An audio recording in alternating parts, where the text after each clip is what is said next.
Okay, something that I learned a long time ago about oil filters. This is where a filter was at. I just took it off. That sometimes the gaskets like to stick up there. And if you leave that gasket up there and you don't notice that it's there and you put the new filter on, you will have a leak pretty quickly. And sometimes it's not easy to notice what's up with that. It's a mistake a lot of oil change places make. A second thing you're gonna want to pay attention to is how dirty this is around here.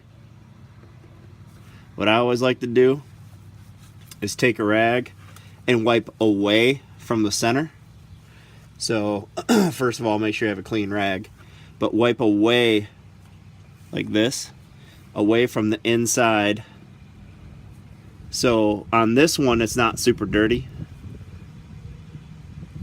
but what you're trying to do is not push stuff into where the filter area is. You're trying to pull it out.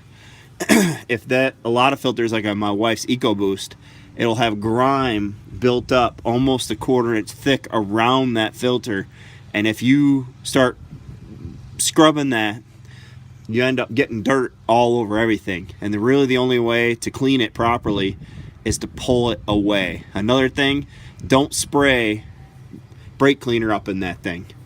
A lot of guys, when I worked at a shop, would do that to clean it up, and that's not the right way to do it. If you have to have some grunge cleaned off of there, spray the cleaner onto your rag and then wipe it away from the inside of here. The idea is to keep as much contamination out of there as possible. Contamination is a big problem with any machine. Generally 85% of your failures can be led back to contamination in some manifestation. So make sure there's no double O-rings, and when you put on the new filter, make sure you oil that O-ring. I'll show you guys that next.